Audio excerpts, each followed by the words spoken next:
Hey guys, it's Kevin in my review for Without Remorse. So what Without Remorse is essentially about is we center on the character of John Kelly, and he is this Navy SEAL of sorts, and, things are going pretty well for him, but one day after this mission that he has had involving a lot of this Russian military group, basically he is with his wife, and the Russian military group ends up infiltrating his house and killing his wife, and very quickly the CIA realizes just how dangerous of a mission this is really going to be, and because Kelly is already in a fit of rage, it very much seems like he is the guy to help them execute this mission and take down this cartel, take down this group once and for all. Without Remorse overall, I was actually really looking forward to this movie. I know this film was supposed to come out a while ago, but of course, obviously because of COVID and things like that, it is now an Amazon-only film. It has not gotten the proper theatrical release that it was originally going to, but nevertheless, I was still very much looking forward to this film. It seemed like the kind of action thriller that we really haven't seen in quite a bit, and especially with a lot of talent behind it, I really thought this film was going to be something special.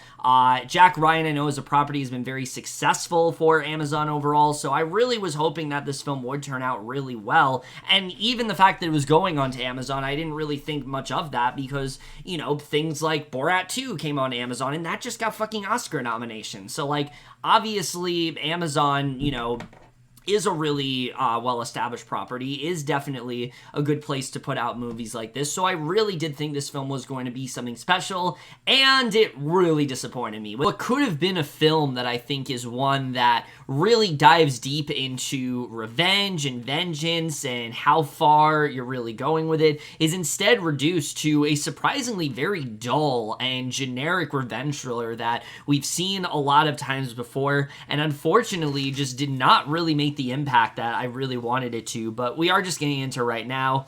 One thing I can say about this movie is the cast here. I do think overall the cast is really good. There's a lot of actors here that are very talented. I mean, the one big thing about this film that I absolutely can say, and I think one of the biggest selling points, is Michael B. Jordan, who I'm pretty confident you put him in any film, you're at least gonna get an amazing performance out of him. And even in a film like this, he absolutely kills it here. He really dives deep into the emotional pain that Kelly is going through, how much this is really affecting him as a character, and all of that stuff, and you really are convinced by him. He is very convincing in the role. He is badass, but he also, again, really gets that emotion down really well. And I mean, Michael B. Jordan is truly one of the best actors I think working today. Any film that he's in, he absolutely commands the screen, and that really is no different here. I really loved every single second of what he was doing. It's just unfortunate that he's playing a character that really doesn't have a lot to do, and we'll get into that more with the writing, but even when his character wasn't really working for me, I still found Jordan to be very compelling. He's someone where when he's on the screen, I will watch him because of the fact that he is so charismatic, he is so likable, and he is just so passionate as an actor. He's truly one of the best working today, and he very well proves it within this film. And I think he alone is enough for a reason to watch this movie. I think he honestly is probably the best thing about this movie. Now, when it comes to the rest of the cast, I mean, everyone does do a good job. Actors like Jamie Bell, for example, we know that he's really good. Joni Turner-Smith, this was the one that was a little bit disappointing me because I do think she is really good here, and I was very happy to see her in another film after Queen and Slim. I think she overall did give a very strong performance, and I was definitely impressed by her. Guy Pearce is always great, and that's no different here. He gives a really strong performance. Colman Domingo is really good. Really overall, in terms of acting, that's not really the problem with this film. Let's get into the stuff that is the problem with this film when it comes to the directing and the writing. Now, Stefan Sollima, as a director, I do think overall did a pretty good job directing this film. The tone is definitely the right one. This is a film that it is very dark, it is very grim at points, there isn't a lot of hope throughout this movie, and I think he does do a really good job with that. You can definitely see just brooding sense of where this film is really going. And I think Sollima overall did a really good job directing wise, especially when it came to the action, which I'll talk a little bit more in the cinematography. But I thought Sollima overall did a good job here in terms of his directing. I've mostly enjoyed what I've seen from him as a director, and thankfully here that is still very much the case. I liked his directing here overall. It's cold, it's dark, but it definitely is the right it definitely is correct in terms of tone. Like, in terms of this film, I think the tone is very accurate, and I do think the film is helmed well by Sollima. Unfortunately, the aspect that really disappointed me is the screenplay here, which is very shocking considering that one of the writers of this film is Taylor Sheridan, who normally nails this kind of film. I mean, he usually does such a great job when it comes to characters, especially, stories like this where you're focusing on revenge and you're focusing on corruption and you're focusing on, how much that darkness can consume an individual. And I really thought because of that, he was going to be one of the things that really does elevate this film, that really does make this film something special. But his screenplay here is surprisingly very flat. I mean, when it comes to the characters in this movie, especially our main character of John Kelly, we really don't know all that much about him. We know that he's a Navy SEAL. We know that he's very dedicated to his men and his mission and everything. This is something that he very much does care about. And we know that he definitely does really love his wife. But aside from that, we really don't know all that much about him. There's a really great scene where he's talking to Jodie Turner-Smith's character, and you can really see how much he is sort of feeling guilt over his wife's death, how much this is really having an impact on him, but it really is only done on a very surface level, and aside from that, we really don't get to see a lot of this character, and considering that a significant portion of this film is supposed to be an origin story for John Kelly, and sort of like, starting off maybe a franchise of sorts, it really doesn't do a good job of getting you to understand who this character is and getting you to really like this character.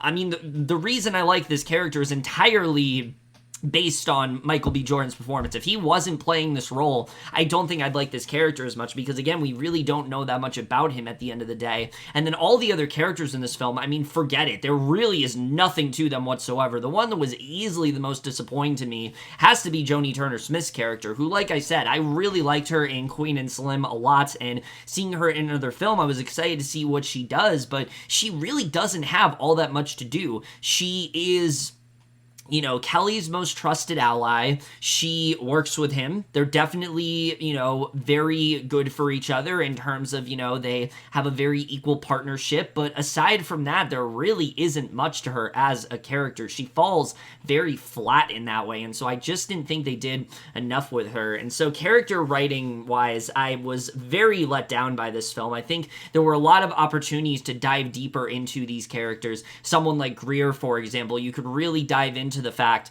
that, she's someone that knows Kelly and maybe she's trying to help him get through this, but you really don't get to see a lot of it. And the reason for that is because the film is very plot-based. It's not really concerned about its characters. It's a lot more focused on this mission itself, going after this Russian mob and, making sure that justice is served in that way. And the problem is, yes, obviously, we want this to work out. We want Kelly to, get his vengeance on these men, but I have to care about the people that are involved with this. I have to have a reason to really give a shit, and I just don't think that Sheridan, surprisingly, did a very good job of that. And I don't know if Sheridan himself is solely to blame, or if it's also Will Staples who co-wrote this film with him. The thing is, I'm not too familiar with Staples' work as a writer, so I can't really say if he's at fault or if Sheridan's at fault, but just something really did not work here in terms of the writing, because again, all this really amounts to is a very generic revenge thriller. It's entirely just, I have to go after this group, I could have prevented this from happening, and now I have to do what I can to make sure that justice is served. And then from the CIA perspective, it's really just, oh, Kelly is a guy that is really qualified because he's relentless and he's, enraged about what happened to his wife. We don't really get to dive into the fact that maybe this guy isn't up for the task. There's nobody there who's questioning, like, really, should we be, putting this guy in this position? He just went through a very horrible tragedy. Is he really the person to do this for us? Nobody's really questioning him throughout the movie, and I think it would have made those characters a lot more interesting, but unfortunately, they are just the most one-note type government agents that you could really think of. There really is no character to them whatsoever, and that was very disappointing to me. I thought that there would have been more to them, but there really isn't, and that again was very disappointing to see. And then they do this plot twist of sorts, and even at that, nothing about it was surprising to me. I predicted it was going to happen pretty much from the first time we meet this character that's involved with this plot twist. I was not at all shocked where they ended up going. I don't think that it was in any way something that drastically changed the events of this film. So again, I feel like there were many opportunities to try to make this film more interesting, to try to make it stick out more, and Sheridan dodged almost every single one of them, and I was very disappointed overall. And like I said, especially as an origin story, it's a piss poor way to start it out. You really end the film knowing just as little about Kelly as you did at the start, and I just didn't really feel like we got to know any of these characters or have any real reason to care about this story overall. And so that's the part that really did fall flat for me. The thing I will say that does elevate this film is the cinematography. The cinematography in this film is fantastic. It's very well shot. There's a lot of memorable moments here, especially in terms of action scenes. I mean, this film really does go all out. It does not hold back in terms of its action. It's very brutal. It's very bloody. There is a prison fight that you saw in the trailer. That whole sequence is phenomenally done. There is this breakout that there's this break-in that happens, and that whole sequence I thought was fantastic. When there's action going on, this film is actually really entertaining. It really did have my attention where there was action happening because it is very well filmed. You really do get into the intensity of it all. This is really when you dive deeper into the fact that John Kelly is someone that is so relentless in that way. You really do see the fire and the anger come out, and I think they did a really good job in terms of the action sequences here. It's easily one of my favorite things about this movie. Like I said, in a film that really did not do a lot for me, I think the action is definitely one of the higher points here, especially the last 20 to 30 minutes of this film. I mean, oh my god, they really do not hold back when it comes to the action, and they deliver some very memorable sequences for sure. So I would say that's probably one of the biggest highlights of this movie. The score as well here, I did overall enjoy. I think they did a pretty good job with the score. It's not the most memorable, but it is one that overall does work with this movie. And the editing, I think this movie was definitely way too short. I think this movie needed to be at least 2 hours at most, so we could have that time to really dive headfirst into this conflict, but also get to have a lot more time to flesh out these dynamics. I mean, when his wife is killed, it's very early on in the movie. You really don't know her all that much. You don't know anything about their relationship, really. There's one scene that precedes it, and we needed a lot more time to dive into this conflict head on, and I just don't really feel like we were given that time. So I think the editing is another big reason why this film just kind of fell flat for me in a lot of areas, because I don't think we were given enough time to fully dive into what we needed to. So I think that's another aspect in which the film kind of does fall flat for me. Overall, Without Remorse, it's not a bad movie. It's just one that I found to be very disappointing. It has a great performance from Michael B. Jordan, some really well done some really well choreographed action sequences, but it really does fall flat in terms of writing, and surprisingly a very weak script from Taylor Sheridan, who does not really dive into this film to make it more compelling, to really showcase what this film is trying to get at, and especially as an origin story, it really does not do a good job of setting anything up. The post-credit scene especially is laughably handled, where they want this, the way they try to set up the sequel in this movie, it's so laughably done, and it's especially this being a film that could potentially start a franchise, it does not really compel me to continue. It does not do a really good job of hooking you in. And so ultimately, I think this film fell a lot more flat than it really should have. I think this film should have been a lot more. I think this film should have had something that really made it stuck out. But unfortunately, what we have is just a very by-the-numbers revenge thriller that we've seen 1,000 times before that really failed to leave much of an impression on me at all. So I am going to give Without Remorse overall a C.